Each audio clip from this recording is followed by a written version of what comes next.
ከይፈለጥናዮ ንሓንጎልና ዝጎድኡ ብዙሓት መዓልታውን ንገብሮም ልምድታት ኣለዉ። ኣብዚ ዘመን እዚ መብዛሕትአና ንሓንጎልና ብዝተፈላለየ መንገድታት ንጎድኦ ኣለና። ካብቲ ናይ ስልክን ኮምፒተርን ጨረር ጀሚርካ ክሳብ እቶም ዓበይቲ ሱሳት። በዚ ምኽንያት ድማ ከም ውሳነ ምሃብ፣ ፀገማት ምፍታሕ፣ ስምዒትካ ምቁፅፃር ከምኡውን ዝተሓላለኹ ነገራት ምርዳእ ዝኣመሰሉ ዕማማት ክንፍፅም ይከብደና ኣሎ። እሞ እዞም ንሓንጎልና ዘዳኽሙ ዘለዉ ልምድታት እንታይ እዮም? ኣብ ናይ ሎሚ ቪድዮና መዓልታዊ ንገብሮም ግን ድማ ንሓንጎልና ዝጎድኡ ብሳይንስ ዝተረጋገፁን ብኡ ንብኡ ክነወግዶም ዝግበአና 10 ልምድታት ክነልዕል ኢና። ነዛ ቪድዮ ላይክ ብምግባር ጀምር። ነዚ ናይ ቁም ነገር ቻናል ሓድሽ እንትኮንካ ድማ ከምዚኦም ዝበሉ ጠቐምቲ ቪድዮታት ንክበፅሑካ ሰብስክራይብ ብምግባር ኣባል ስድራ ቤትና ኩን። እምበኣር ሓንጎልካ ዝጎድኡ ልምድታት እዞም ዝስዕቡ እዮም። ቀዳማይ ርእስኻ ተሸፊንካ ምድቃስ። ርእስኻ ተሸፊንካ ክትድቅስ እንከለኻ እቲ ናብ ሓንጎል ዝኣቱ መጠን ካርቦን ዳይኦክሳይድ ይውስኽ። ብተመሳሳሊ መጠን ኦክሲጅን ድማ ይንኪ። እዚ ማለት እቲ ሓንጎልካ ብበዝሒ ዝጥቀመሉ ወሳኒ ዝኾነ ኦክሲጅን ስለዝጎድሎ መጠን ካርቦን ዳይኦክሳይድ ድማ ስለዝውስኽ ኣብ ሓንጎልካ ጉድኣት ይውርድ ማለት እዩ። ምኽንያቱ ንጹር እዩ። ሓንጎልካ ስርሑ ብግቡእ ንኽሰርሕ ዝጥቀመሉ ኦክሲጅን ስለዝኾነ ካብቲ ነተንፍሶ ኣየር መብዛሕትኡ ኦክሲጅን ናብ ሓንጎልና እዩ ዝኸይድ። ኣብ መስርሕ ምትንፋስ ሳምቡኡና ኦክሲጅን ኣትሪፉ ንካርቦን ዳይኦክሳይድ የውፅእ። እዚ እቲ ንቡር መስርሕ ምትንፋስ እዩ። ስለዚ ተሸፊንካ ክትድቅስ እንከለኻ ሓድሽ ኣየር ስለዘይኣቱ ነቲ ዘውፅኻዮ ካርቦን ዳይኦክሳይድ እንደገና ስለትምልሶ ሕፅረት ኦክሲጅን የጋጥመካ። እዚ ድማ ኣብ ሓንጎልካ ጉድኣት ከም ዘውርድ ፍሉጥ እዩ። ካልኣይ ልዑል ናይ ስክሪን ግዜ ወይ ድማ ስክሪን ታይም።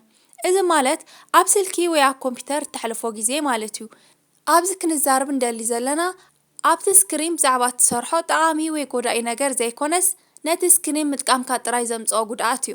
ብሓፂሩ ካብ ስልክን ኮምፒተርን ዝኣመሰሉ ስክሪን ዘለዎም ነገራት ዝወፅእ ጨረር ብሉ ላይት ተባሂሉ ይፍለጥ። እዚ ብሉ ላይት ድማ ኣብ ሓንጎልና ካብ ዘለዉ ልዑል ጉድኣት ዘውርዱ ጨረራት እቲ ቀንዲ እዩ። እቶም ኣፍረይቲ እውን ኮነ ሳይነስ ነዚ ነገር እዚ ብደንቢ ስለዝፈልጥዎ ነቲ ጨረር ሙሉእ ብሙሉእ እንተዘየጥፊኦሞ እኳ ዝቕንስሉ ስልቲ ግን ኣለዎም። እዚ ክንብል ከለና ኣይትጠቐም ዘይኮነስ ብዙሕ ሰዓት ኣብኡ ይተሕልፍ ማለት እዩ። ብተወሳኺ ግድነት እንተኾይኑ ካብ ዝኾነ መሸጣ መነፅር ከምቲ ናይ ፀሓይ መነፅር ወይ ድማ ብሉከት ዝበሃል ዓዲግካ ክትጥቀም ትኽእል ኢኻ። ክሳብ ክንድኡ ምኻድ እንተዘይክኢልካ ድማ ኣብ ስልክኻ ንባዕላ ነታ ብሉከት ኦን ብምግባር ክትጥቀም ይምኽረካ። ስለዚ እዛ ነጥቢ እዚኣ ኣብ ስክሪን ተሕልፎ ግዜ ክትቀንስ እያ ተዘኻኽረካ። ሳልሳይ እኹል ማይ ዘይምስታይ። ካብ ኩሉ ኣካላትና እቲ ዝለዓለ መጠን ማይ ዝጥቀም ኣካልና ሓንጎልና እዩ። ካብ ሰውነትና እቲ 2 ሲሶ ወይ ድማ 60 ሚእታዊ ማይ እዩ። መብዛሕትኡ ግዜ ኣብ መዓልቲ ክሳብ 8 ቢከር ማይ ስተ ዝብል ምኽሪ ንሰምዕ ኢና። እዚ ኩሉ ግን ንምንታይ እዩ? ማይ ክንሰቲ ከለና ሓንጎልናን ሰውነትና እንታይ እዮም ዝጥቀሙ? ኣብ ሰውነትና ዘለዉ ኩሎም ህዋሳት ፅግዕተኛ ናይ ማይ እዮም። እኹል ማይ እንተዘይረኺቦም ግን ነብሲ ወከፍ ህዋስ ስርሑ ብግቡእ ንክሰርሕ ይሽገር። ብሕፅረት ማይ ካብ ዝፍጠሩ ፀገማት ድማ ሕማም ርእሲ፣ ትኹረት ምስኣን ከምኡውን ምድንጋር ቀንዲ እዮም። ስለዚ ነዞም ፀገማት እዚኦም እንተስተውዒልካሎም እውን ኣብ ሓንጎልካ ዝወርድ ዘሎ ፀቕጢ ምዃኑ ክትግንዘብ ትኽእል ኢኻ። ስለዚ ኩሉ ግዜ ሓንጎልካ ብቕልጡፍ ክሓስብን ጥዑይ ክኸውንን ነቲ ትሰትዮ መጠን ፈሳሲ ተቆፃፀር። ራብዓይ ሕፅረት ድቃስ። ሓንጎል ልዑል ዕረፍቲ ዝረኽበሉ ወይ ርእሱ ዝሐድሰሉ ግዜ ኣብ ሰዓታት ድቃስ ምዃኑ ፍሉጥ እዩ። ስለዚ ብዝተፈላለየ ምኽንያት ይኹን ብስራሕ ብንባብ ወይ ብፅንዓት ድቃስካ ሰዊእኻ ይትሕደር። እዚ ማለት እቲ ዘፅናዕካዮ ዘንበብካዮ ወይ ዝሰራሕካዮ ኩሉ ኣብ መዝገብ ሓንጎልካ ዝስነድ እኹል ድቃስ ምስ እትድቅስ እዩ። ስለዚ ኣድላይን እኹልን ድቃስ ደቅስ። ኣብ ግዜ ድቃስ እንታይ ከም ዝኸውን ሓንቲ ንእሽተይ መብርሂ ክህበካ። ክንድቅስ ከለና ሓንጎልና ነቲ ሙሉእ መዓልቲ ዝመዝገቦ ሓበሬታ እናፀረየ ካብቲ ሓፂር ግዜ ዝኽሪ ወይ ድማ ሾርት ተርም ሚሞሪ ናብቲ ነዊሕ ግዜ ዝኽሪ ወይ ድማ ሎንግ ተርም ሚሞሪ ዘሰጋግረሉ እዋን እዩ። እዚ ማለት ድማ ካብቲ ንቑሕ ክፋል ሓንጎልና ናብቲ ሕቡእ ክፋል ሓንጎልና ይሰጋግሮ ማለት እዩ።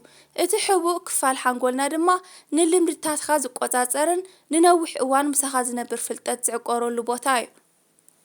እቲ ንቑሕ ክፋል ሓንጎል ድማ ነቶም ናይ ህፁፅን ግዝያውነትን ዘለዎም ፈጣን ዝኽርታት እዩ ዝምዝግብ። ስለዚ ኣብ ግዜ ድቃስ ኣካልካ ኣብ ዕረፍቲ ክኸውን እንከሎ ሓንጎልካ ግን ርእሶም ምሕዳስ እዩ ዝርከብ። ሓምሻይ ዘይተስተኻኸለ ኣመጋግባ። ንሓንጎል ክዓቢ ዝሕግዙ ብዙሓት ምግብታት ኣለዉ። ንኣብነት ከም ዓሳ ዝኣመሰሉ ፋቲ ኣሲድ ዘለዎም ምግብታት፣ ቫይታሚን ዘለዎም ኣሕምልትን ጥረታትን ክንጠቅስ ንኽእል ኢና። ብኣንጻሩ ድማ ንሓንጎልና ንሰውነትና ዝጎድኡ ምግብታት እውን ኣለዉ።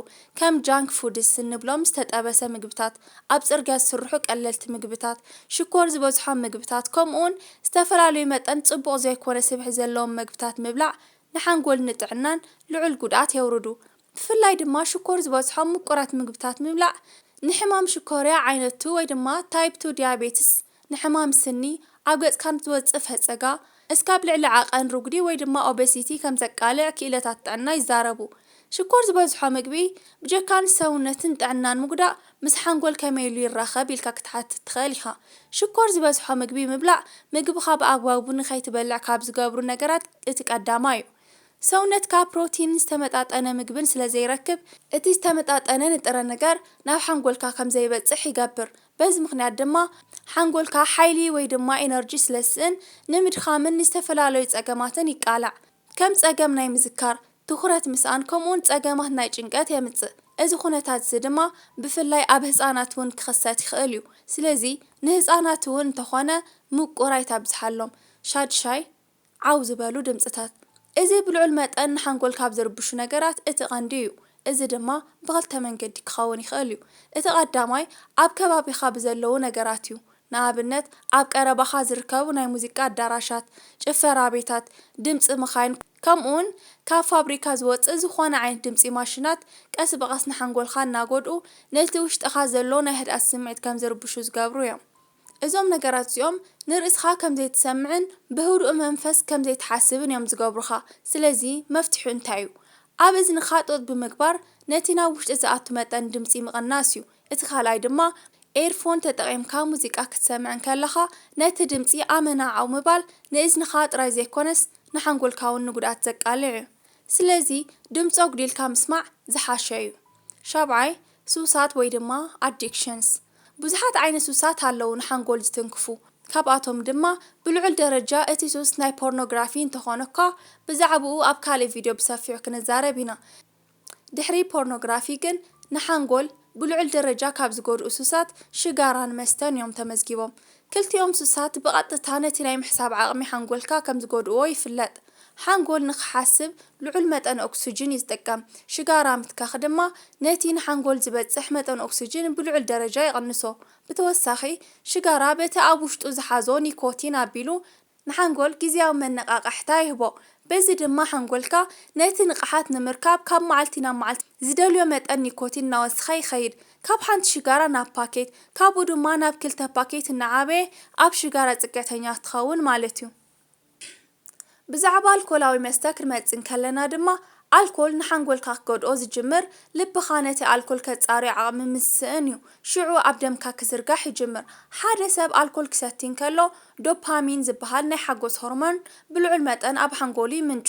እዚ ኬሚካል እዚ ብዘይተፈጥሮኣዊ መንገዲ መጠኑ ክውስኽ እንከሎ ኣብ ኣልኮል ጽግዕተኛ ናይ ምዃን ዓቕምኻ እናወስኸ ይኸይድ። በዚ ምኽንያት ድማ ብዘይ ኣልኮል ኣብ ድብርትን ጭንቀትን ተኣቱ። ስለዚ ካብ ሽጋራን ኣልኮላዊ መስተን ርሓቕ።